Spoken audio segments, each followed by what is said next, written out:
So let's We can begin. get started now. I'm gonna introduce myself. My name is Adrian. I'm the program consultant, agency marketing machine, and the main man leading the call is going to be John Tate. Adrian, are you there? Yeah, I'm here. Can y'all hear me?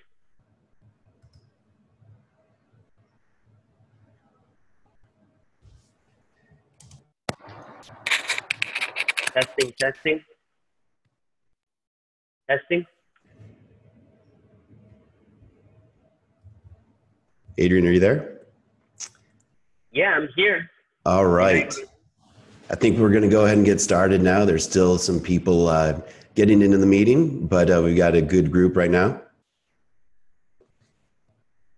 So, Perfect. John, are you able to hear me? yep, I can hear you. Okay. All right. So let's kick this off.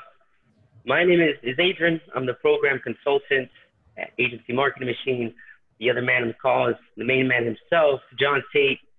We are very excited to start the new year off with this 2018 insurance agency marketing plan workshop. It's going to be pretty interactive, and we have a lot of neat things to show you. I I actually see a lot of familiar names on the attendee list. So if you've met with us before, you know that we're always looking for more and more ways to help insurance agencies just grow their business, whether they're our clients or not. So John has some really great information. As you can see, we have some interesting data on the screen, and he's going to go through a few really powerful, detailed marketing ideas and examples with us too today. Yep. So that being And said, hopefully in the chat window, everybody on the call, you were able to click that link and you can go through the workbook now with using the information from your agency, or you can do it after the webinar, and we are recording this and we'll send you a link to that recording by Monday for sure. So you don't need to enter it all in at the time, or you can just put in some estimated values. But we've got to get this plan done, right? It is well into January already, almost February, which is crazy. But as Adrian said, I'm president of Agency Marketing Machine. So we actually do handle the marketing for over 200 insurance agencies across the country. And really, we see ourselves as their marketing department.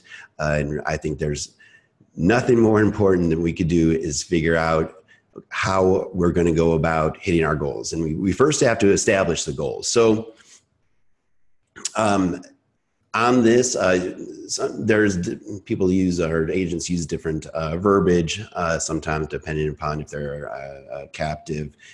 Under one carrier that might use the term items, other times it's policies, or we're talking about book value. We're going to break it down for you all to be a little bit general. We're going to talk about policies, but hopefully you know what you want to accomplish for 2018. And you've got a desired maybe growth in mind.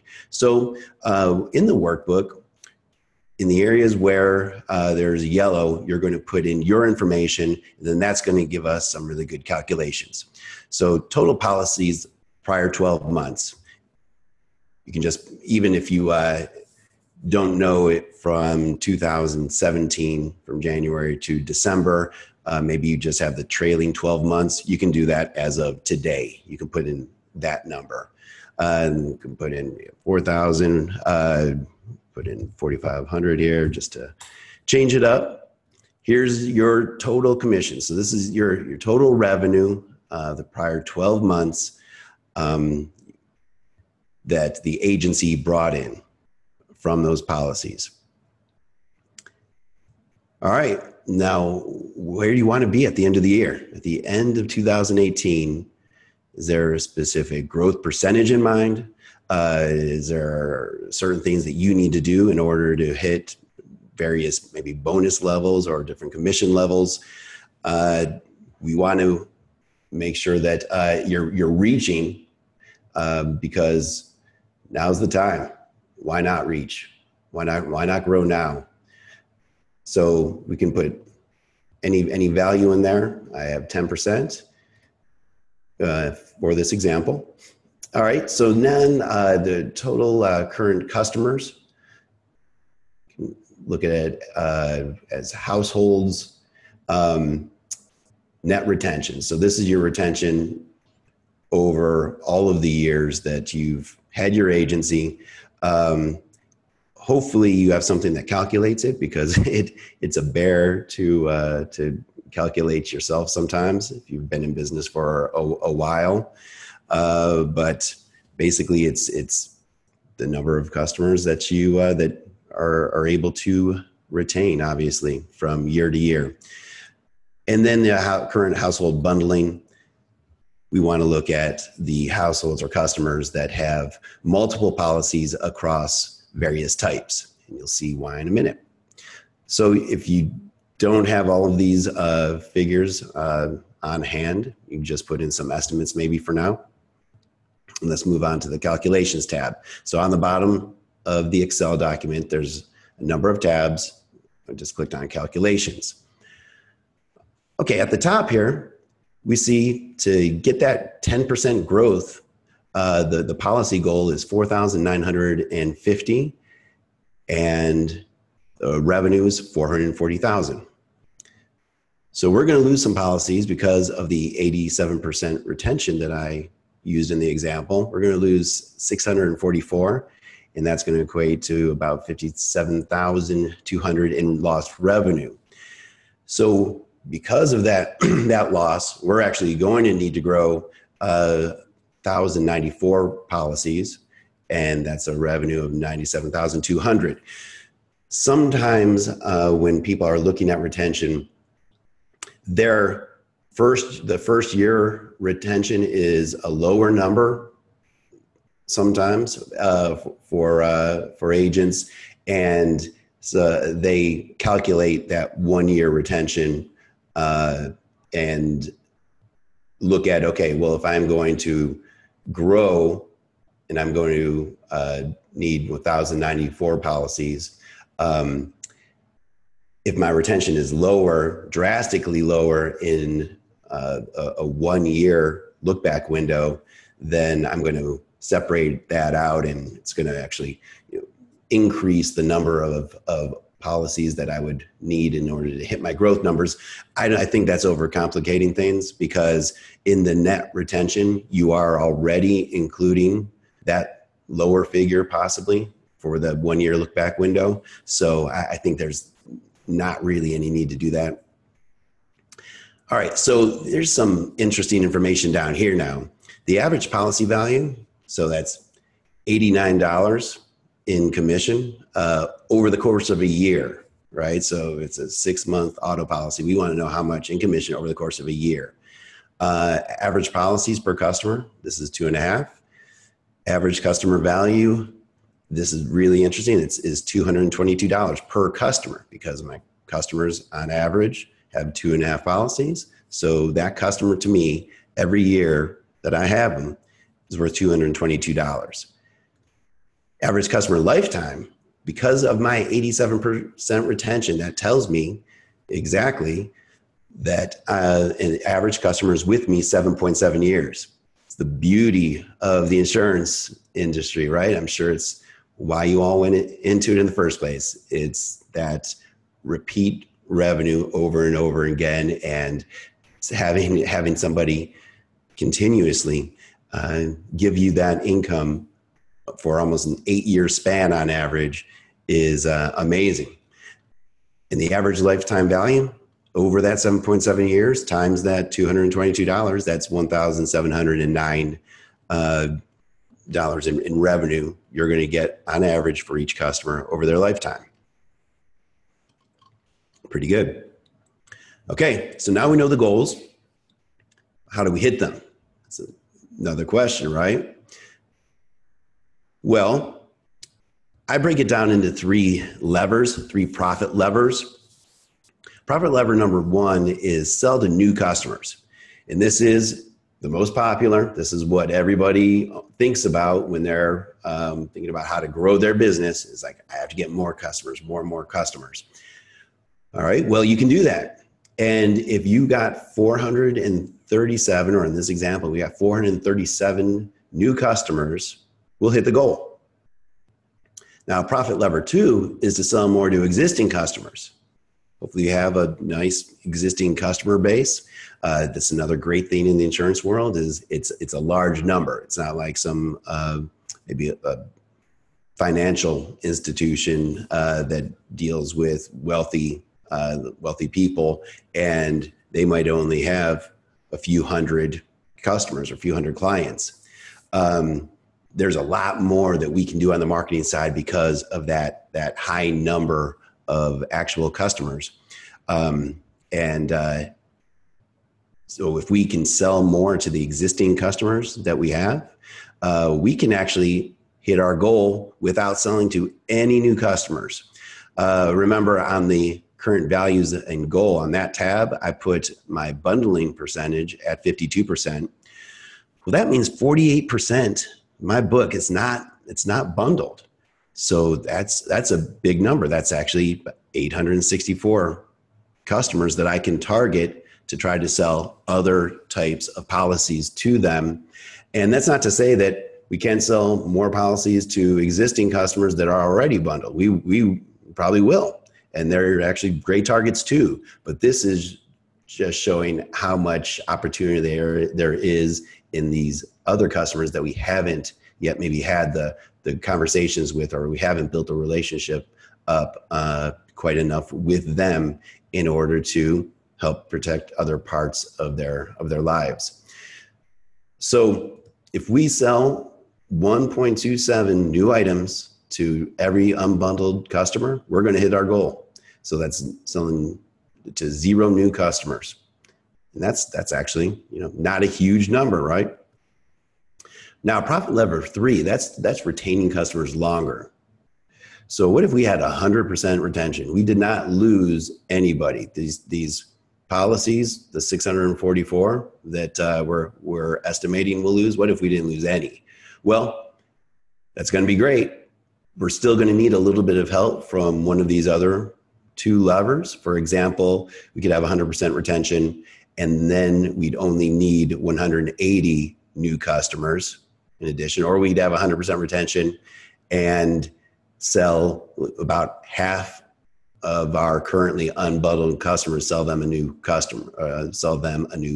policy. Another way to look at that is it could sell half a policy to all my currently unbundled customers, right? So it's one of those, A or B in this example.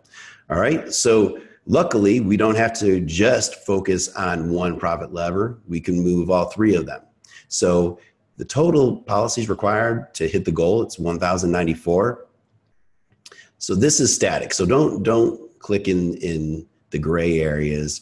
Just click in the yellow areas, because this the profit lever number 1 is going to adjust depending upon what we move in here. For example, if I think there's about 25% of my currently unbundled customers that I could sell another type of policy to, I would put 25% in here. You see that adjusted the policy. So if I had 20, that's 173. So that's saying, all right, well, 1 out of 5 of my currently unbundled customers, I think I could sell another policy to. So that's quite a decent number. Could keep that. Maybe I think I can really improve my retention a lot. Maybe it was a bad couple of years for one reason or another. What if I thought I could improve my retention 3%, which is a pretty big jump? That's actually going to handle 149 policies.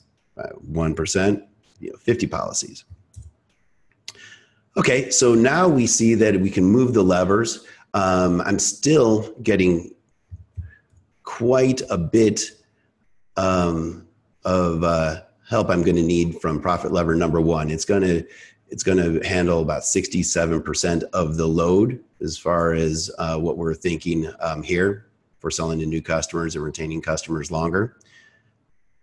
But this definitely breaks it down for us. And if I click then over here on the next tab, we're going to see why we want to focus quite a bit more than might be apparent right now on retention, because retaining customers longer here over 1 year time, it's just giving us 100 policies, about 100 policies, and looks like it might just need 10% of our effort, 9.1% of our effort, but it's actually not the case. We're going to want to do a lot more to help our retention out. These values come over from the current values and goal tab. So this is already pre-populated. You can change them here if you want. And these values we already talked about on the last tab. Okay, but let's look at this what if. So I've got a current retention of 87%. What if it wasn't 87%? What if that was 90%? Oops. So be sure to click in the areas that just have the yellow. You can always undo or hit escape if you're still in the cell and you didn't want to be there. All right, so I'm going to move that to 90%. So look at this. Now, average customer revenue per year, that's still $222. That hasn't changed. What has changed is my new customer lifetime. They're with me an average of 10 years if I'm at a 90% retention versus 7.69 years when I was at 87% retention. Well, now my new average customer value is $2,222. It was $1,709. So that's a huge jump. And what that means is I'm these about almost 2.5 years longer that I'm going to be able to keep my customers. That's why my customer value is so much larger. So now look at what it does to my profit. That's why retention cannot be looked at just over that 1 year time period. It's got to be looked at over the long term. And every percent has a huge difference in your agency's overall profit. This $923,000, that is in addition to the other profit. This is the change. See, if I had 87% in here, that difference is zero. If I went from 87 to 87, there's no difference in profit.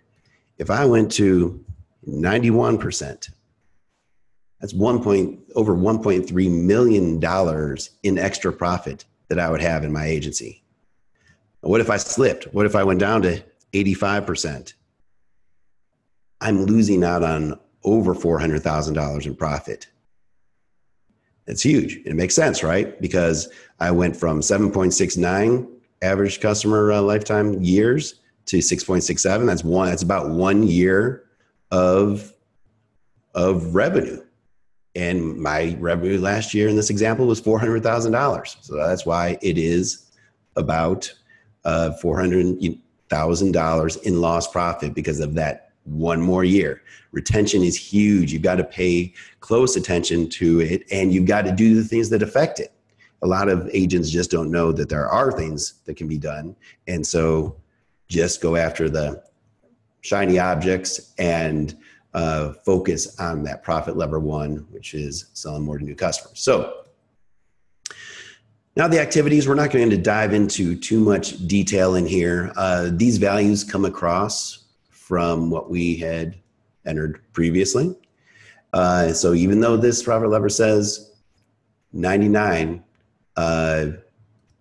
little caveat is you want to spend actually a lot more effort than that 99 would seem to display. So profit lever one, we've got some objectives in marketing, because you think of marketing, and a lot of people in insurance don't really think about marketing too much because you think about bringing on a new producer, another salesperson. If I want to get to my goals, a little over 1,000 policies, that means I need to have X number of salespeople out there writing business. Okay, well, have you ever hired a salesperson and they didn't sell squat? They just waited for the phone to ring and they would maybe sell a few policies every month when there was they got lucky. Well, you cannot count on people to bring on a new person and they're going to sell whatever 50, 100 policies a month. It's just not going to happen. You've got to give them the tools in order to do that. So whether it's the phone ringing or the activities that are going to help you or help them develop relationships more easily. One thing I forgot to mention, if you do quite a bit of either P&C or commercial, like if you do both or you're split evenly, or even if you have 20% of your business comes from one or the other, I would do 2 separate workbooks because those metrics are going to be quite a bit different, and you want to have a good idea rather than merging all of that together. It's going to throw things off, I think, for you. Okay, so there's objectives of marketing in order to get the leads, or at least give people warm new customers or existing customers reasons to call them and help develop those relationships. So you can see those over here on the left. There's different ways of going about doing that, the hows, and then there's different supporting marketing, specific marketing activities. These are just all examples. The ones in blue are the ones that Agency Marketing Machine, the ones we do on behalf of our clients. So we do for the agents, and there's room here. You can add more yourself if you want to try to brainstorm different ideas. Profit lever 2, sell more to existing customers. Well, that's really about developing trust. People buy from who they trust. Otherwise, they're just thinking about this as a transaction. They think of insurance as a commodity, and that has insurance agents, as local insurance agents, we absolutely have to break out of that. We're dead if we don't. There's a lot of other places they can go, and if you're thought of as a commodity, it's game over. You're not going to be in it the long term, I feel.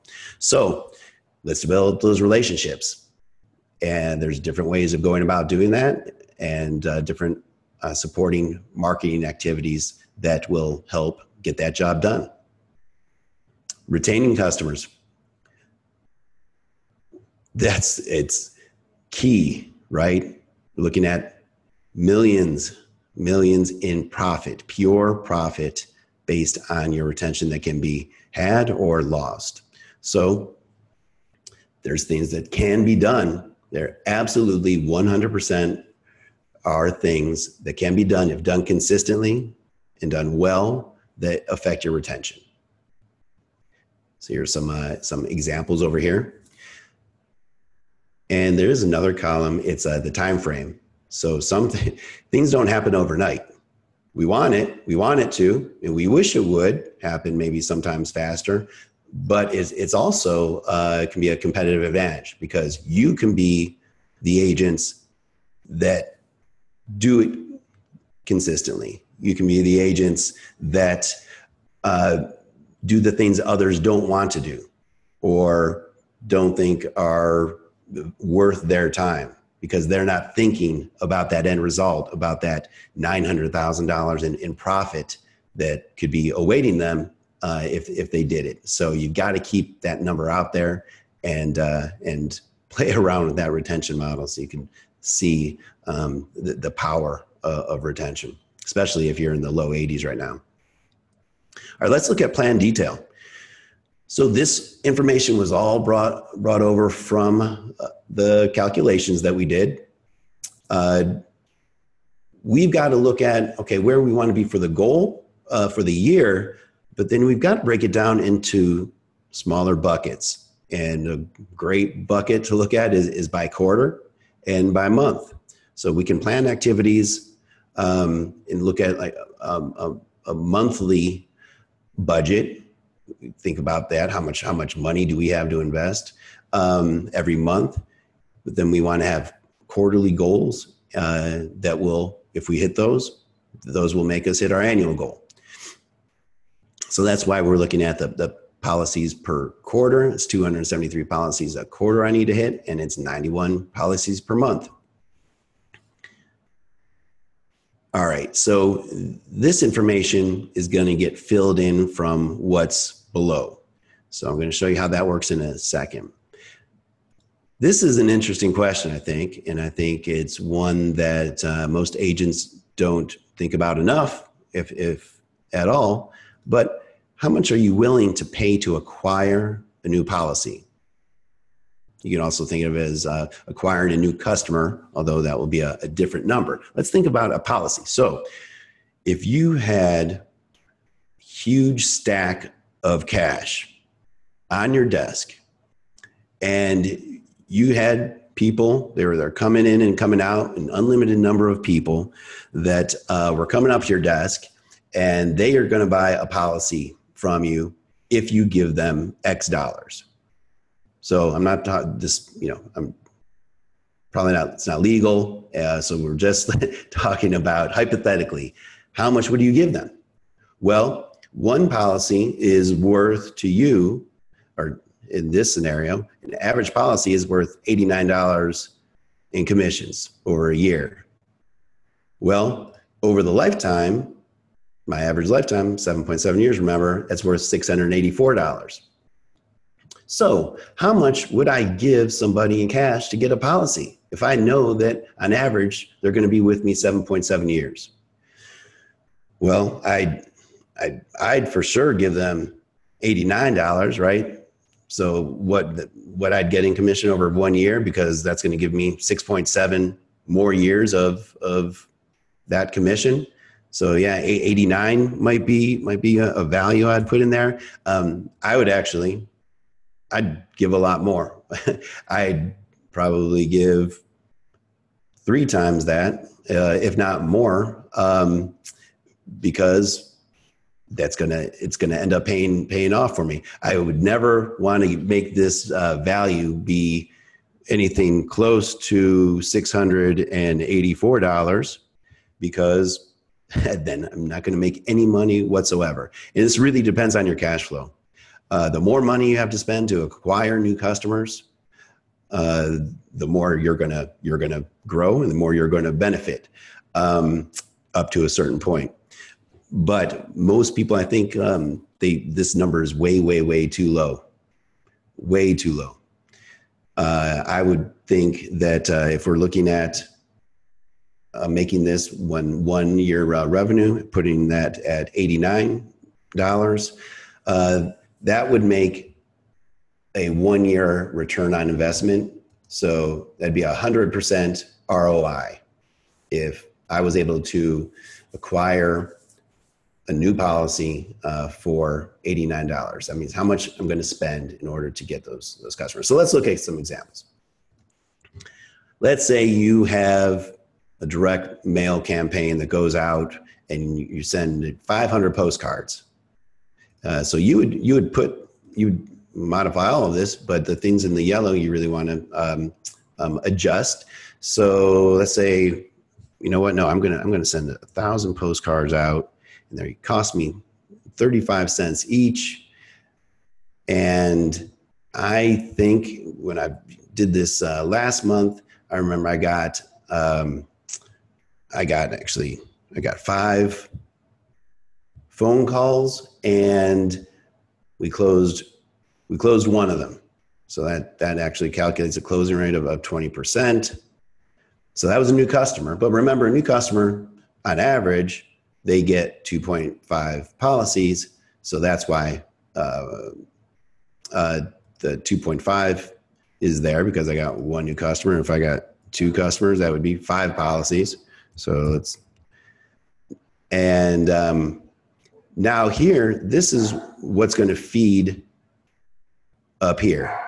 So if I wanted to put, 2.5 in the plan, because that looks valid, it will multiply out to be what I would get a quarter, and it rounded here, and then it will also then multiply that by 4 to put in to my annual projection.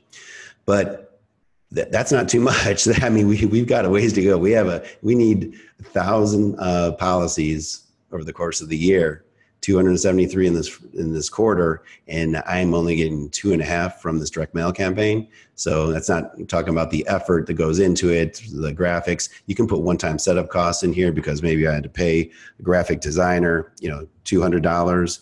So that will feed up into this plan total cost. And so the total cost to include in the plan, I have $350 was calculated. So I'm going to put that there. Okay, now if you look at this ROI, or what this costs actually per policy that was written, that's $140. Well, $140 is more than the $89 I said that I would spend to acquire a new customer. So if you look at it like that, then I wouldn't do this at all. Only if I was actually getting a better response rate and or a better closing rate, I wouldn't do it. So that 63% ROI means that it's not giving me as much in revenue to justify 1 year. That ROI is based on 1 year of revenue. So it's not hitting it. So, see, we hit 30 minutes. I'm going to keep going here. You can stay on if you like, if you've got the time. We are recording it. I'll go through a few more examples for you so you can really see how to use this workbook. But it is a lot of the information is going to feed in from the other sheets, but this one, this sheet in particular, you do have to be a little bit careful because if you type into some of the fields that are calculated, it's going to throw that off for you. But you can adjust all of the different topics. So maybe you buy internet leads and they cost you $20 a piece. Well, when I did it last month, I got 20 people. I bought 200, but I only ended up talking with 20 people and I only closed 2 of them. So that gave me a 10% close rate. I have 2 new customers. That's 5 policies. So you know what? I will include maybe 5 in my plan if I want to do this. Now the total cost here cost me $4,000. Wow, $4,000. That's a cost per policy of $800. 11% ROI. That's nowhere near the 100% that I'm looking for. $800 it cost me. I said I don't want to spend more than $89. And folks, this is why people aren't buying internet leads like this too much anymore. Even if you dramatically increase these, like if I said it wasn't 20 responses, maybe I end up speaking with half of these folks. Well, and I got out of that, I got 20 new customers. Okay. Well, now I'm looking at $4,000 and that's 111% ROI, cost per policy of $80.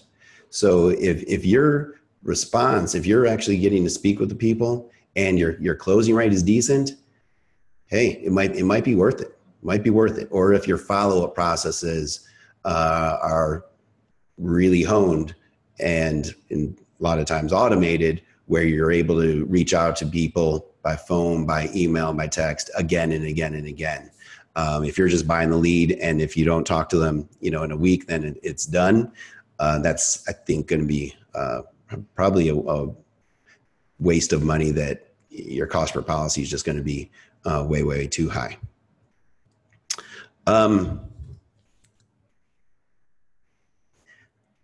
Facebook leads, we do these for our customers. We create lead funnels and are able to get a very good ROI out of that. That's something there. But the number one source of new leads is your current customers, referrals. So we have a process at AMM that allows you to get a lot more referrals, typically 3 times to 20 times the number that you currently get. And much of it revolves around things that we're able to help you do in the community. We create and manage your community involvement, and we help others locally, help charities, local grassroots charities, get the word out through all of our PR initiatives. So if, let's say you've got 10 people in the office, well, they should be bringing in at a minimum of 8 referrals. We call them recommendations every single month. So that would be 80. Through the process, you might end up paying $15, $10 to $15, a reward or a donation to the charity. And maybe there's monthly, annual, or quarterly drawings that you have for your customers. So we'll make that just $15. Response rates are great when you're talking about getting a recommendation. So at least 75% of the time, and that's not 75%, but if we talk to, let's say, 65 people out of the 80, and closing rates typically much higher. People say 50%, some say north of 80% on a referral. So let's make this 50. So that's going to be 125 projected policies closed. So the policies do include and plan. That looks good to me. I'm going to put 125, and my total cost here is $975 to put in the plan. Look at that ROI. That's more what I'm talking about. 1,140%. That's huge. That's it's 10. That's 10 times what better than what I was looking at over here. And this is not even a good internet leads example because these numbers are actually much smaller. But even if you look at the direct mailer, 63% ROI versus 1,140%, you got to put focus on what can be done to get more referrals. Absolutely the best kind. And there are things that can be done if you're done at a high quality and consistently. You can have different campaigns. You can sell more to existing customers. We have quarterly campaigns that do a great job of getting dozens and dozens of cross-sell leads from current customers. Here's an example. All right, well, it's very tough to measure the things that you can do to retain new customers. And I think that's one of the reasons possibly people don't put the focus that they need to on it. Let's say these happy birthday calls are cool. I didn't think they'd be until I received one, and I thought I liked it actually. But it's where your customer would get called on their birthday, and it's a recording, and it just goes into if they pick it up, it's they hear the recording of singing happy birthday, and they cost, I think, about 50 cents a piece. And if you have what was it? The number of households was average number of customers. Where was the number of customers? Oh, it was on this sheet up here. I might actually 100 was a good number for me to put in there. So about 100 calls a month, and there might not, might not know the response. You're going to get people to give you a call back and thank you, email you. Maybe they were thinking about leaving and they're going to stay now a year longer. So you really can't measure it, but it's going to have an effect. And really with retention is you've got to do 10 things every month to affect retention, and you've got to do it consistently. So that's one thing that we really, really help our customers with is we handle that consistency, and we handle doing it at high quality.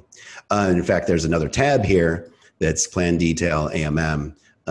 These things in blue are the things that we do on behalf of our clients, and are able to help them hit their goals. Sometimes it's completely done for them. Sometimes it's creating the tools and the activities and the management of different programs, like one that we have for the mortgage brokers and realtors, that just makes it extremely easy to create these relationships, and they become long-term relationships. And like mortgage brokers, decent mortgage broker can provide, I think, 5 to 10 leads, high quality leads every single month. It doesn't take long to hit your goals if you create a hub, a little network of mortgage brokers and realtors. If every one of your salespeople just did that, I think you're going to be extremely successful. I know our clients are successful in when we implement this program on their behalf. ROI, looking at 300% ROI, that is great. It's far above that kind of that 100% benchmark that we were looking at previously. So this last tab, bonus fund, this lever 3 power, it's just another way to look at this other retention model. Just looking at, okay, what if I was currently at 87% retention, and I did not do the things that are going to help me, and in fact, my retention goes down. What if it goes down to 84%?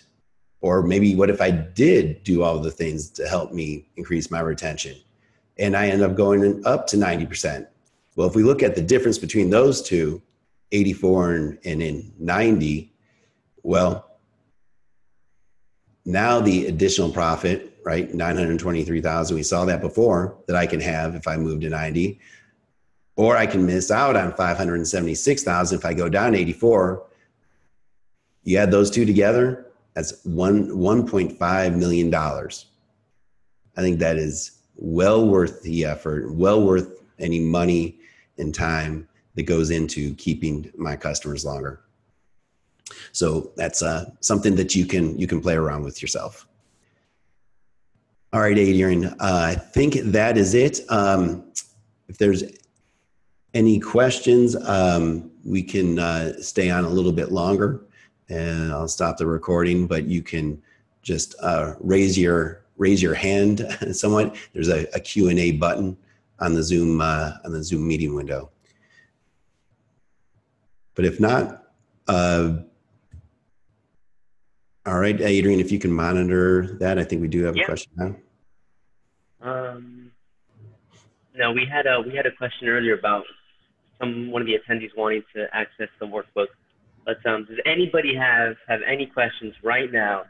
While you have us on the call, that we can help answer. If you scroll to, or if you point your mouse to the bottom of the screen, you'll see there's a Q&A tab, and you can just plug in any questions. That way we can help over on the call.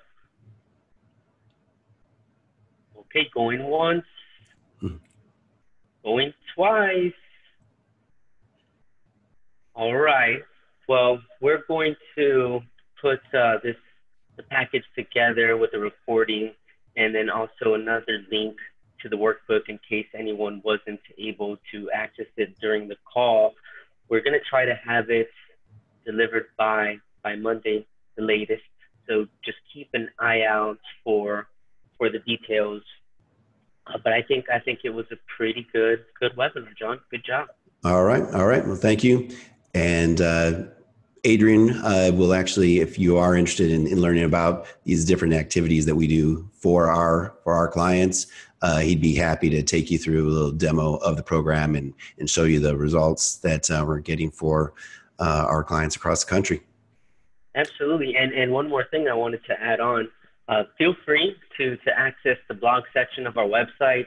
I mean, it is filled with just a ton of very helpful information and webinars just like this one that focus on referrals. We have great webisodes, retention webinars. If you're looking to just increase your agency's visibility on Facebook and it's something that you really want to implement on your own, I mean, there are guides on our blog that will show you literally everything that you need to do to make that happen. I did see a question about the happy birthday calls. We'll send that link to that company as well. We see them all the time at different events that we might be invited to by the carriers. So it is called Happy Birthday Calls, but the website isn't that. So we'll send the link. All right. Thanks, everybody. Have a great weekend.